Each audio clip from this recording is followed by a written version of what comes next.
It's Brandon on Voodoo Forge, and the Demolitia has landed. I want to take a minute and say hi to all my new subscribers, which is most of my subscribers.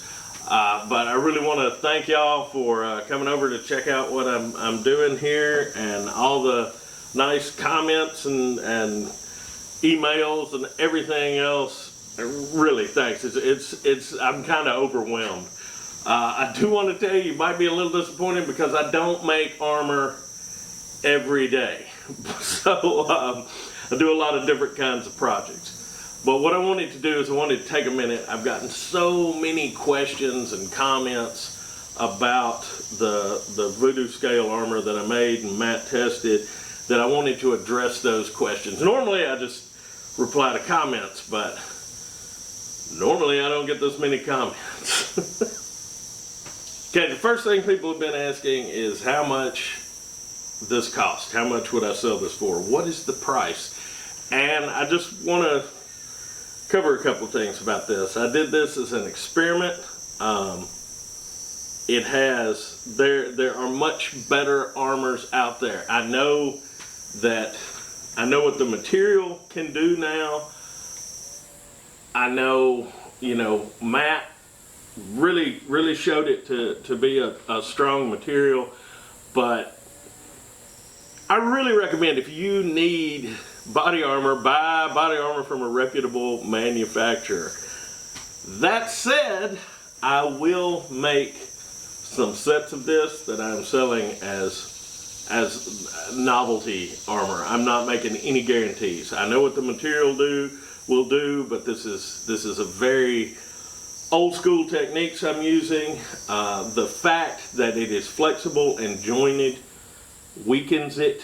I made it to be flexible because I was trying to meet what Matt was looking for in the video where he asked for armor like this.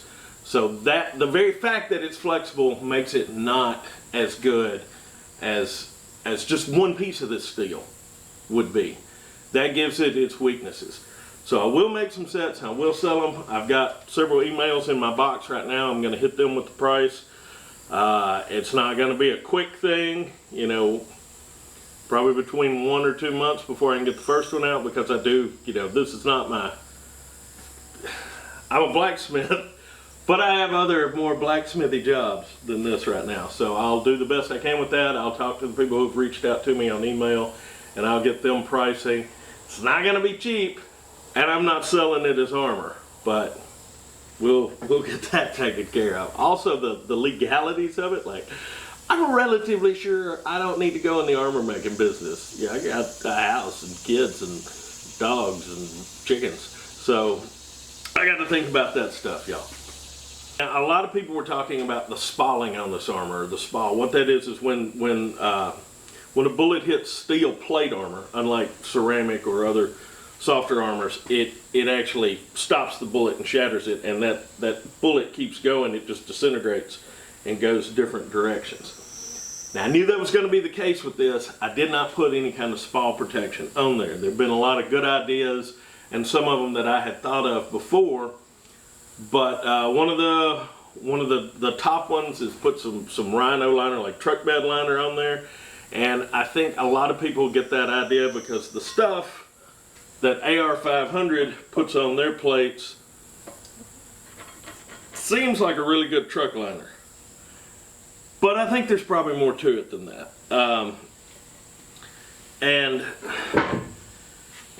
Some of the ideas that I tossed around were using a truck liner material with Kevlar threads in it. A lot of people also recommended a Kevlar wrap, and that is probably what I'm going to do on my next version of this. I'll do a Kevlar wrap and see how that goes. As a matter of fact, Jake with State Fun, who, that's a clever name, isn't it? He did the armor with the ceramic tiles that Matt shot in his original dragon skin video. Me and him have been talking for a while. We're doing a collaboration where I'm doing some stuff for his armor and he's doing some stuff for mine, and then we'll get together and shoot it. This is going to be a while. This is going to be next week or anything. But one of the things I'm having him do for me is make a Kevlar backing and cover for some armor that I make. So that's a direction we're going. You had some good ideas there, but yes, I was aware that just steel with no kind of coating will keep that spalling going. Also, there were several people who recommended turning it the other way, where the layers, instead of going like this, would go like this, and that would throw the spalling south of the border instead of north of the border, which is a good idea. However, I have things south of the border that I care about just as much as things north of the border. So really, I think some kind of spall protection to keep those bullets fragments secure once they hit the steel is a better idea. People ask about the weight. I think it was between 11 and 12 pounds, which is 5.5 kilograms for you metric folk out there, give or take. So that's about what the weight is, and that's also I'm gonna while I'm talking about that, I'm gonna talk about a lot of people were talking about a differential heat treatment and tempering the steel and things like that. So here's kind of the thing with that. This steel that I was using is 1/4 of an inch thick. A differential heat treatment is where basically it's harder on one part of the steel than the other. Now, if I wanted to make it softer here and harder here, I could do that. I have the capability to do that in my shop. But if I want to make it softer here and harder here, I don't have the ability to really do that. Some people also ask about case hardening and things like that. Honestly, this material is too thin for me to be able to do that. I'm not saying it's too thin for everybody to be able to do that, but as far as a small shop like mine, that's not in my capabilities. And so I just hardened it. That was the whole heat treatment on this was hardening. I did not temper it back. A lot of that too was because this is an unknown material. Like, I didn't buy new material. I used the walls of those cylinders. And some other people, thank y'all, did some research and have told me that the steel in those cylinders, according to DOT specifications, has to be a minimum of 4130. So it's probably in the 4130, 4140 steel range. That's an alloy and carbon content and everything. And that is really kind of surprising because that is a medium carbon steel. So it is hardenable. Basically, the amount of carbon that you have in steel, the more carbon you have, the harder you can get it, to put it in easy to understand terms. So it's not low carbon isn't really hardenable, so this is right on the edge of even being hardenable steel. So that was really neat. Now, still though, you can't use that because that's modern DOT standards, because these tanks have been made for 130 years now. So really where they're manufactured, how old they are, all of that's going to go in. So I'm going to always treat this material like an unknown material and specifically test a piece of it every time I use it for anything. A lot of people ask why I didn't use AR500 steel in this project.